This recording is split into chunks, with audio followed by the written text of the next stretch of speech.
Bien. Libro de Daniel, capítulo 11, versículo del 16 al 23. Y el que vendrá contra él hará su voluntad, y no habrá quien se le pueda enfrentar, y estará en la tierra gloriosa, la cual será consumida en su poder. Afirmará luego su rostro para venir con el poder de todo su reino, y hará con él convenios, y le dará una hija de mujeres para destruirle, pero no permanecerá ni tendrá éxito. Volverá pues su rostro a las cosas y tomará muchas, mas un príncipe hará cesar su afrenta, y aún hará volver sobre él su oprobio. Luego volverá su rostro a las fortalezas de su tierra, mas tropezará y caerá y no será hallado. Y se levantará en su lugar uno que hará pasar un cobrador de tributos por la gloria del reino, pero en pocos días será quebrantado, aunque no en ira ni en batalla. Y le sucederá en su lugar un hombre despreciable, al cual no darán la honra del reino, pero vendrá sin aviso y tomará el reino con halagos. Las fuerzas enemigas serán barridas delante de él como con inundación de aguas, serán del todo destruidos junto con el príncipe del pacto, y después del pacto con él engañará y subirá y saldrá vencedor con poca gente. Estando la provincia en paz y en abundancia, entrará y hará lo que no hicieron sus padres ni los padres de sus padres. Botín, despojos y riquezas repartirá a sus soldados, y contra las fortalezas formará sus designios, y esto por un tiempo. Amén. Hemos estado hablando de un gran conflicto que se ha venido librando después de la muerte de Alejandro Magno. Decíamos que luego de su muerte, su reino se dividió entre sus 4 generales, y especialmente de la línea de 2 de ellos, del linaje de 2 de ellos, empezaron a surgir una serie de guerras y de conflictos. ¿Quiénes eran estos 2 generales? ¿Recuerdan de qué líneas estamos hablando? De los seleucos y de los ptolomeos. Los seleucos en la parte del norte de Israel, y los ptolomeos hacia el sur, Egipto. Correcto. Entonces lo que acabamos de ver acá, miremos nuevamente el versículo del 16 al 19, dice: y el que vendrá contra él hará su voluntad, y no habrá quien se le pueda enfrentar, y estará en la tierra gloriosa, la cual será consumida en su poder. Afirmará luego su rostro para venir con el poder de todo su reino, y hará con él convenios, y le dará una hija de mujeres para destruirle, pero no permanecerá ni tendrá éxito. Volverá después su rostro a las costas y tomará muchas, mas un príncipe hará cesar su afrenta, y aún hará volver sobre él su oprobio. Luego volverá su rostro a las fortalezas de su tierra, mas tropezará y caerá y no será hallado. Estos versículos hacen referencia a un hombre llamado Antíoco el Grande, quien no solamente pudo humillar a los egipcios, sino que también invadió con éxito la tierra de Israel, o Palestina, como también se le conoce, la tierra gloriosa. Entre Israel y Palestina siempre prefiero el nombre de Israel, porque Israel significa el que prevalece con Dios. Y yo sé que aunque ha sido un pueblo golpeado, abatido, que ha estado en conflicto durante toda la historia de la humanidad. Finalmente Israel es el que prevalece con Dios. Me gusta ese significado. Y el nombre de Palestina no me gusta mucho, ¿no? Porque significa tierra de los filisteos. Y fue un nombre que pusieron a Israel con el propósito de dañar y minar su identidad. Sí, porque pues siempre que se habla del Dios de Israel, pues sabemos a quién se hace referencia, ¿no? Pero el Dios de los palestinos, pues de los filisteos, como que no. Sí, entonces entre Israel y Palestina siempre me quedo con la palabra Israel. Otras versiones dicen la tierra hermosa y deseable. ¿Por qué ese pequeño terruño será tan hermoso, será tan deseable, tan codiciable por todo el mundo? Aún hasta el día de hoy, en torno a Israel hay un conflicto. Y siempre lo ha habido, en toda la historia. ¿Por qué tanto deseo de quedarse con esa tierra?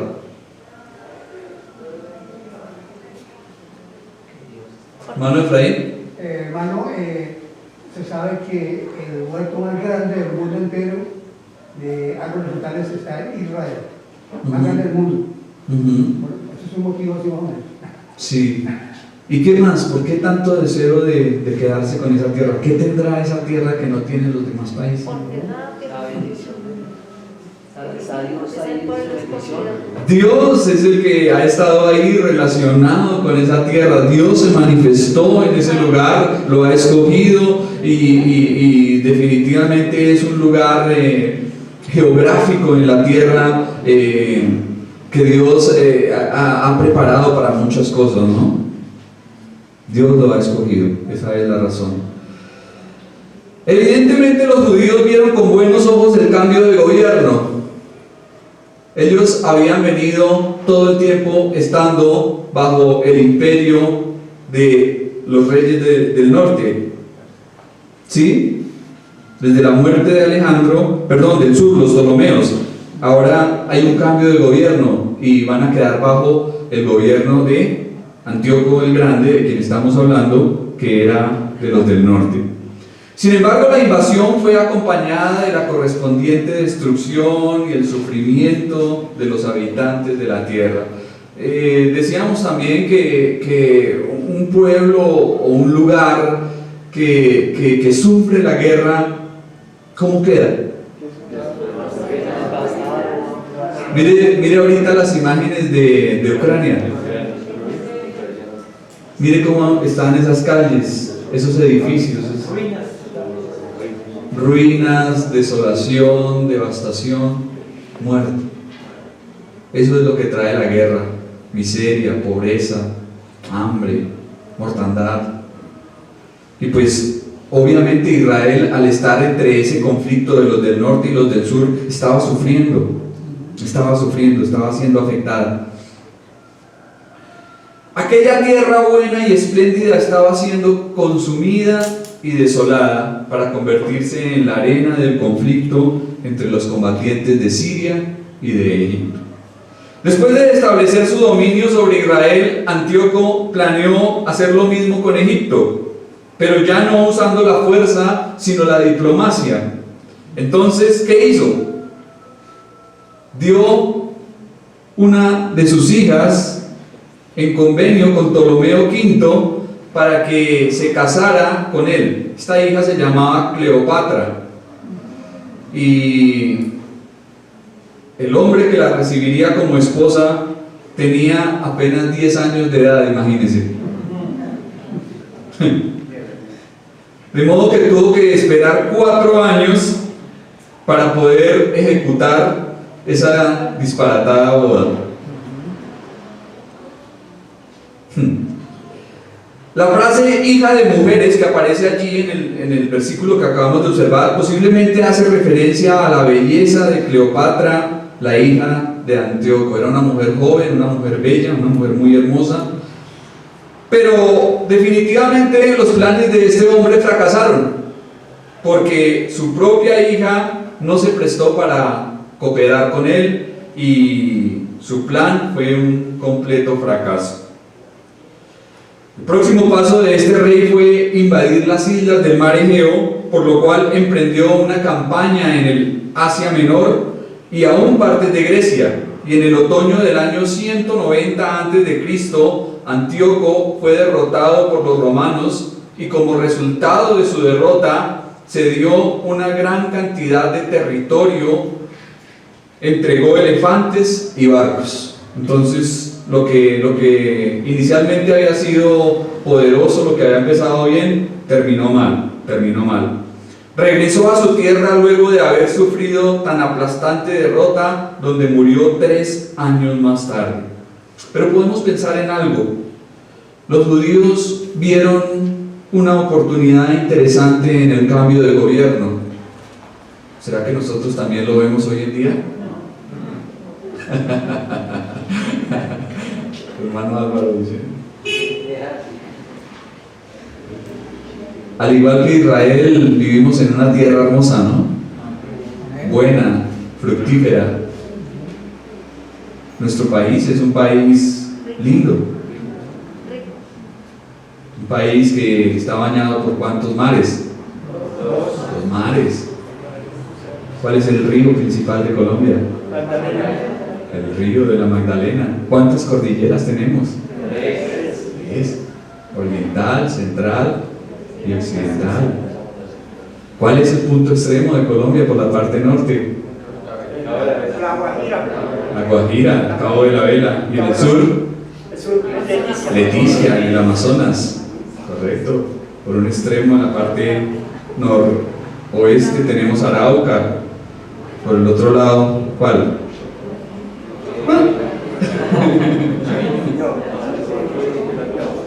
Nariño, Pasto. Nariño, la parte sur.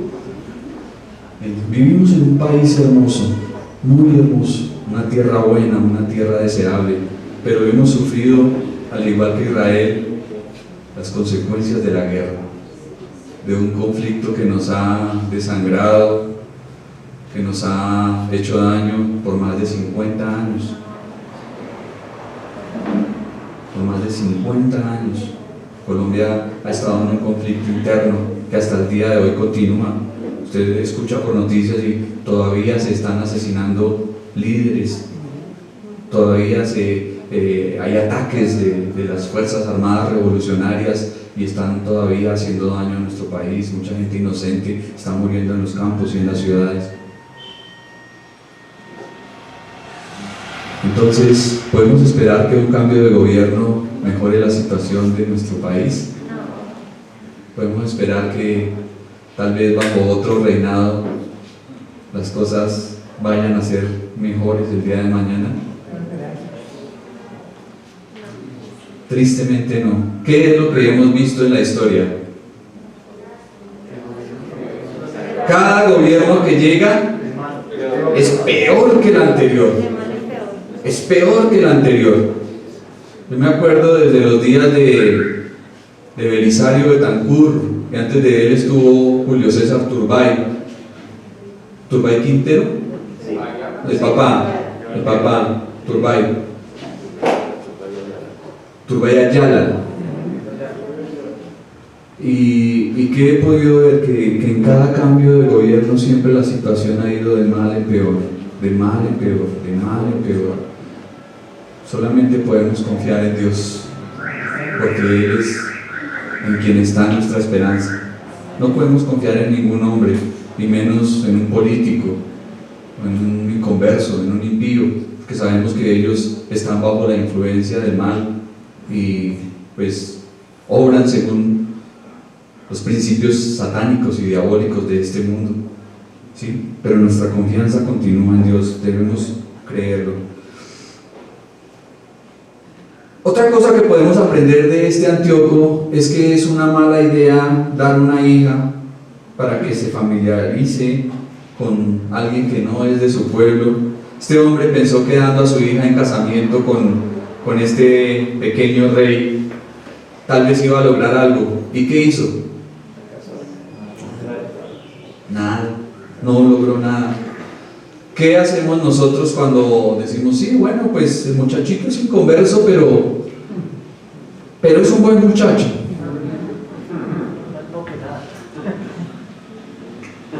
estamos pensando de la misma manera, estamos diciendo, sí, bueno, pues es hijo del diablo, pero de pronto hay algo bueno en él. ¿Sí? Por eso, padres, no permitan que sus hijos familiaricen con el diablo uniéndose en yugos desiguales. No lo permitan. O sea, mientras esté en sus manos, esto no permita que sus hijos caigan en personas que no deben, porque pues obviamente eso es arruinar la vida. No puede haber comunión entre la luz y las tinieblas, así como no hay concordia entre Cristo con Belial. Finalmente, de este Seleucida llamado Antíoco el Grande podemos aprender que definitivamente Dios siempre tiene la última palabra. Y aunque por un tiempo se le permitió hacer su voluntad sin que nadie le pudiese resistir, al final no tuvo éxito en lo que se había propuesto y terminó derrotado. Esto nos enseña claramente que los planes sin Dios no conducen a nada bueno, y que todo lo que se desee sin consultar ni entender su santa voluntad va rumbo al fracaso. Versículo 20. Y se levantará en su lugar uno que hará pasar un cobrador de tributos para la gloria del reino, pero en pocos días será quebrantado, aunque no en ira ni en batalla. Correcto. El sucesor de Antíoco el Grande fue su hijo Seleuco Filopator, quien reinó durante 11 años y se hizo notorio por enviar cobradores de impuestos a través de todos sus territorios, porque su padre le dejó el reino en una crisis económica. Entonces la forma como este hombre trató de levantar su reino fue cobrando impuestos. Desde los días de Daniel ya habían impuestos, imagínense. Parece que en la época de los romanos se agudizaron. Y alguien decía, un historiador decía que llegaron a ser tan abusivos que tenían peajes en el mar. Imagínense. Peajes en el mar, cobrando impuestos. En los días de Cristo habían hombres que se dedicaban a tomar tributo para los romanos, ¿no? Uno de ellos fue ¿quién? Mateo, también conocido como Leví, el publicano. Y un publicano era un judío que trabajaba para Roma. Imagínense cómo lo llegarían a amar y a querer sus compatriotas, porque era un vendido para el imperio. O sea, uno de los suyos cobrándoles, recibiendo dinero para llevárselo a Roma. Eso, el Señor tuvo un grupo selecto de hombres entre los 12, ¿no? Alguien dijo, es como si fuera al Caguán y buscara por allá uno y le dijese, venga para acá, un Simón el Celote. Es como si fuera al Congreso de la República y buscara por allá uno de esos amados también, venga para acá. Qué grupito, ¿no? Pero sin embargo esos fueron los que él quiso para extender su evangelio y llevar su palabra. Y vemos que los hombres fueron fieles en hacer lo que el Señor les encomendó.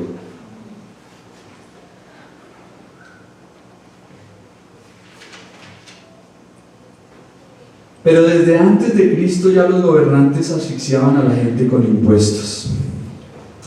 ¿Tenemos impuestos hoy en día?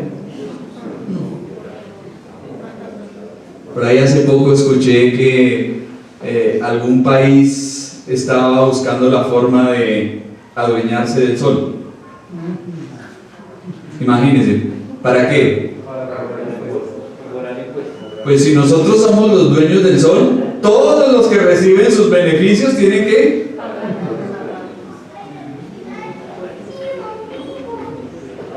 Y yo creo que si pudiesen cobrarnos por el aire que respiramos, también lo harían, ¿no? Aunque tal vez lo están haciendo ya, ¿no?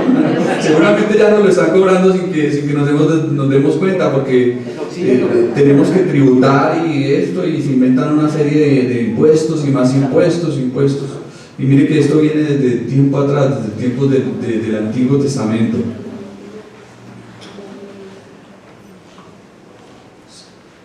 ¿Por qué los hombres caídos y sin Dios solo piensan en gratificar su codicia? O sea, ¿qué podemos esperar de gobernantes malvados? ¿Qué podemos esperar de hombres impíos que no conocen a Dios? Pues que ellos estén todo el tiempo pensando en llenarse cada día más y más, ¿no? Por más de un siglo y medio después de la muerte de Alejandro, el Medio Oriente fue escenario de luchas entre sus sucesores. Y como ya lo dije, Israel se vio afectada por esas luchas. Pero lo peor aún estaba por venir. Lo peor para Israel aún estaba por venir. Y se trataría de la carrera del rey que continúa en los siguientes versículos, es decir, de Antíoco Epífanes. Vamos a mirar el versículo 21. Y le sucederá en su lugar un hombre, ¿cómo? Despreciable, al cual no darán la honra del reino, pero vendrá sin aviso y tomará el reino con halagos.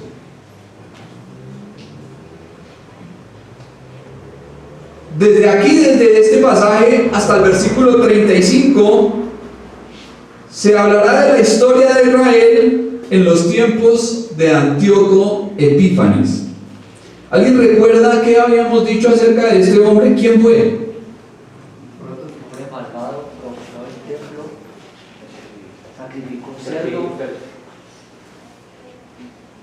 Se caracterizó por tener un odio y un resentimiento muy marcado, muy acentuado contra los judíos.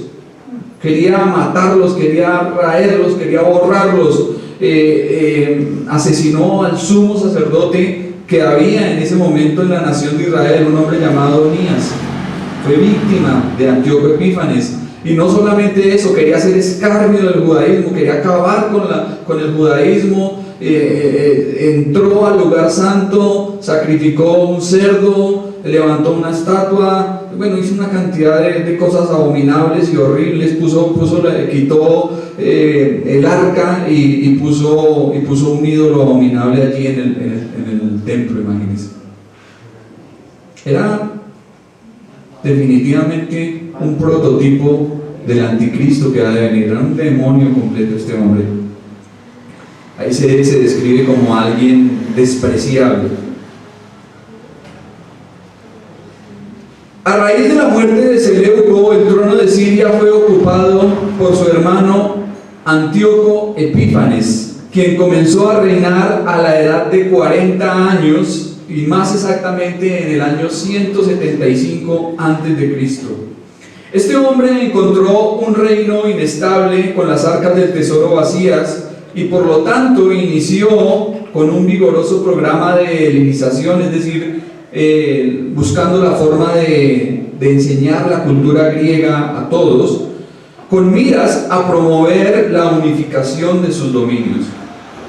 Al parecer, la persona y el carácter de Antíoco Epífanes eran tan contrarias a las normas divinas que por eso se le denomina el hombre despreciable. ¿Qué sinónimos encontraremos para esa palabra despreciable? Alguien despreciable es alguien que desagradable, ruin, rastrero, vil, aborrecible y majadero. Ya habíamos hecho referencia a él cuando en el capítulo 8 se le identificó como el cuerno pequeño. Ya habíamos hablado de él. Y en verdad este hombre tomó el reino sin que le perteneciese.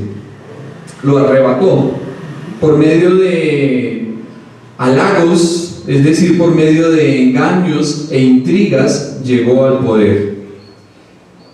Literalmente significa por medio de engaños e intrigas, la palabra que aparece ahí como halagos. Entonces lo que hizo fue ocultar sus malas intenciones y tomó el poder que le correspondía al heredero legítimo. A Antíoco Epífanes se le apodó Epímanes, el loco o el maniático, imagínense. Y encontré algo interesante acerca de él, y es que era un hombre que tenía caprichos locos, contrarios a la dignidad de un rey. A este hombre le gustaba emborracharse con los más bajos y se bañaba con ellos en los baños públicos. Es decir, tenía actitudes que no correspondían a un rey. Era un loco. En esta mañana nuestro hermano decía, citaba el proverbio: no es de los reyes beber vino, ni de los príncipes la sidra. Pero este Antíoco fue un loco que se iba y se metía a los baños públicos, allí a bañarse con la gente más vil. Era un loco. Además bromeaba locamente y tiraba piedras a los transeúntes, imagínense. Realmente era un hombre sin escrúpulos al momento de actuar. Alguien que se permitía lo que fuese siempre y cuando promoviese sus propios intereses, sus intereses personales. Puesto que la nación no le conferiría el reino en un acto público, él lo consiguió por astucia, lisonjeando y solicitando votos, abrazando a la gente del pueblo. Al parecer se ganó el favor de la gente, pues se bañaba allá donde se bañaban todos, pues dirían la gente: no, pues este es el rey que necesitamos, ¿no? Y de esta manera engañosa llegó al poder. Llegó al poder. Este demente, al parecer, actuó como muchos de los políticos modernos. Pensando en esto y leyendo la historia, me trajo a memoria a muchos que andan por ahí en esta temporada de campaña y abrazan a todo el mundo y los besan y son amigos del pueblo y se toman fotos con el campesino y les importa a la gente, saludan a todo el mundo y uno dice: este es. Pero ¿qué se iba a imaginar la nación de Israel, que mientras su reinado se desatarían las más feroces persecuciones y vendrían los peores tiempos? Lejos estaba Israel de imaginarse que bajo el reino de este loco vendrían las peores cosas a la nación. Antíoco Epífanes estaba dispuesto a hacer el peor escarnio del judaísmo jamás antes visto. Entonces, ¿qué debemos aprender, mis hermanos, de todo esto? Que debemos de tener mucho cuidado con los hombres viles y despreciables, aquellos que están dispuestos a conseguir a cuesta de todo lo que se proponen. Mentiras, engaños, falsedades, ¿sí? Quieren llegar al poder como sea, y a costa de lo que sea y a fuerza de lo que sea. Si tienen que ir a sacar a los presos de la cárcel, lo hacen. Si tienen que ir a visitar al máximo jerarca de la religión tradicional, van y lo hacen. ¿Sí? Engaños, mentiras, patrañas para llegar al poder. Y debemos de tener mucho cuidado de esta clase de personas. Tengamos en cuenta cuántos locos han subido al poder y con ello cuánta miseria, ruina y necesidad han traído a los pueblos. Ahora que viene un tiempo de elecciones presidenciales en nuestra patria hermosa, busquemos en oración la dirección del Señor y escuchemos con toda honestidad, sin fanatismo. Escuchemos propuestas, veamos vidas, analicemos, sopesemos. Dios nos ha dado discernimiento para elegir como conviene. No se deje llevar por lo que piensa Vicente, ¿no? Porque ¿para dónde va Vicente? ¿A dónde va la gente? ¿Sí? No se deje llevar porque la mayoría dice, porque las encuestas dicen. No, usted de una manera crítica, con la sabiduría que Dios le ha dado, elija a conciencia y tenga en cuenta que haciéndolo de esta forma agrada y obedece a Dios, porque es nuestro deber también, ¿sí? Mucha gente dice hoy en día: no, yo no quiero saber nada de políticos, a mí no me hablen de esa vaina, yo no tengo nada que ver con eso. Pero lo que pasa es que cuando decidimos hacerlo de esa forma, son unos pocos los que eligen. Otros eligen por nosotros. Y finalmente las consecuencias las tenemos que pagar todos. Y las tenemos que sufrir todos. Entonces no creo que sea una actitud correcta decir yo no tengo nada que ver con eso. Y cuidado, no estoy aquí hablando de ningún candidato ni les estoy diciendo voten por este, porque no, eso estaría mal de mi parte. ¿Sí? Simplemente les estoy diciendo es que lo que hagan lo hagan a conciencia. Pues no podemos esperar que hombres impíos actúen como cristianos, ¿no? No podemos esperar que inconversos se comporten como hijos de Dios. Pero debemos poner en balanza a quienes defienden valores importantes y fundamentales como la familia, la vida. ¿Sí? ¿Qué otras cosas? ¿Qué otras cosas son importantes? La salud, El bienestar, la justicia, el trabajo, todas estas cosas. Entonces, pongamos en balanza lo que es conveniente y lo que no, mis hermanos. Que Dios nos guarde de locos como Antíoco Epífanes, que pueden hacer muchísimo mal sobre una nación. Que Dios nos guarde de hombres así. Versículo 22 y 23. Las fuerzas enemigas serán barridas delante de él, como con inundación de aguas serán del todo destruidos, junto con el príncipe del pacto, y después del pacto con él engañará y subirá y saldrá vencedor con poca gente. Si los conflictos y las luchas anteriores habían sido devastadoras, las de los tiempos de Antíoco Epífanes que vendrían serían peores. Como dice el pasaje, las fuerzas enemigas serán barridas delante de él como con inundación de aguas. ¿Usted ha visto cuando hay una inundación? ¿Qué queda ante una inundación? No hay nada que la pueda detener. Es imparable. Pues de esta misma forma nadie pudo detener a este hombre. Nadie pudo detener a este Antíoco Epífanes. Dice que llegó como con inundación, o sea, arrasó con todo. La expresión príncipe del pacto o jefe de la alianza, como aparece en otra versión, parece referirse al rey del sur, con quien el mismo Antíoco al comienzo de su reinado se asoció y se unió. Es decir, que este hombre inicialmente hizo un convenio con el enemigo, pero finalmente, ¿qué hizo? Lo rompió, lo incumplió.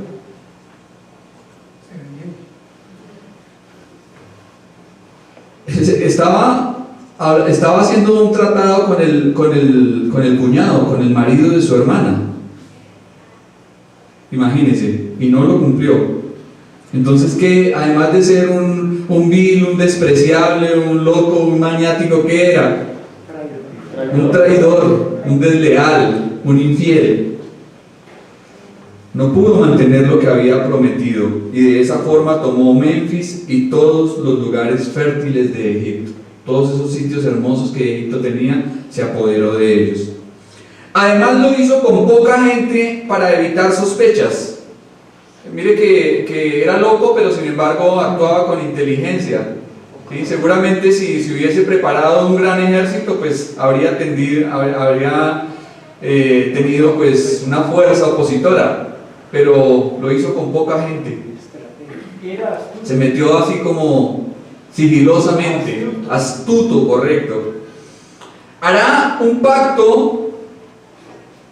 Esto nos recuerda aquí al personaje que vendrá. Recuerdan que hablábamos del anticristo en las 70 semanas, y decíamos que un príncipe que habrá de venir, que hará un pacto con ¿quiénes? Con Israel, ¿sí? Y a la mitad de la semana, ¿qué va a hacer? Violar el pacto, romperlo. Y esto que hizo Antíoco acá fue lo mismo, fue quebrantar un pacto. Después de haber hecho haber llegado a una alianza, a un acuerdo, lo incumplió y lo quebrantó. Dios juzgará a las naciones permitiendo que hombres viles, despreciables, rastreros y traidores lleguen al poder. La forma como Dios muchas veces juzga a un pueblo o a una nación es permitiéndole que sobre él vengan malos gobernantes, hombres impíos, viles y despreciables. Continuamente vemos que quienes gobiernan no cumplen ni en lo más mínimo lo que prometen cuando están de campaña. Lo que les estaba diciendo ahorita, muchos son como este Antíoco, prometen y prometen, pero a la hora de cumplir, ahí sí no. Su filosofía es el engaño y la demagogia. Alguien dijo que la política es el arte de beneficiarse a costillas del pueblo y hacerle creer al pueblo que se le está ayudando. Todos los hombres sin Dios manifiestan la conducta mentirosa, desleal y falsía del padre de mentira. Se comportan como el diablo y a nadie le son fieles. ¿Sí? Los hijos del diablo se comportan y actúan de esta forma. Y así como lo hizo Antíoco, vemos que lo hacen todo el linaje satánico. Mas los cristianos nacidos de nuevo y en oposición a ellos, ¿cómo deberíamos actuar? ¿Cómo debería ser un cristiano? Transparente, Verdadero, leal, íntegro, correcto. Que diga sí y su sí sea sí, su no sea no. Sí, que sea una persona de palabra, que sea alguien verdadero, alguien correcto. Pero es triste ver a muchos que profesan cristiandad siendo engañosos, mentirosos y traicioneros. ¿Sí? Se están comportando más como los hijos del mundo que como los hijos de Dios. Y realmente con ese comportamiento demuestran que no han conocido a Dios. Hablando en contexto, todo lo que he dicho, me sorprende ver a muchos cristianos por las redes sociales acérrimos, apoyando a candidatos que no defienden la vida, con estudios teológicos, aún dicen que son pastores y están allí promoviendo al que apoya a los homosexuales, a las lesbianas.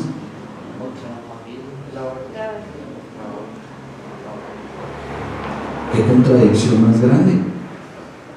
¿Qué contradicción más grande? Pienso, o sea, si uno tiene algo de conocimiento de Dios, si uno tiene algo de temor a Dios, yo creo que debe ponerlo en práctica para todas las cosas de la vida, ¿no es cierto? Pero por ahí encuentro a muchos cristianos que no sé cómo están pensando, ni bajo qué influencia.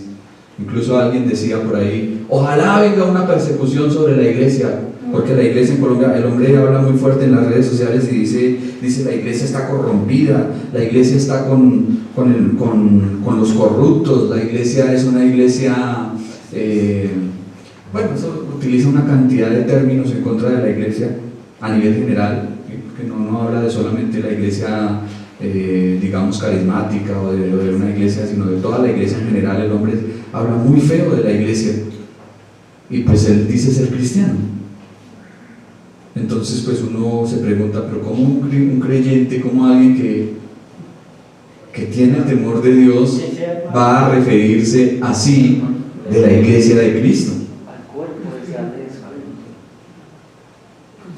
Qué contradictorio, ¿no? Qué contradictorio.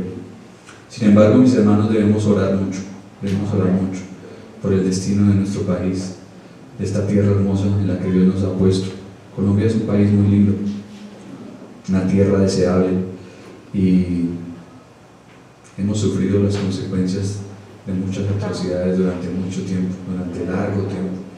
Que Dios nos ayude y que el Señor sea quien tenga el rumbo de nuestra nación, para que vivamos quieta y reposadamente, como dice su palabra.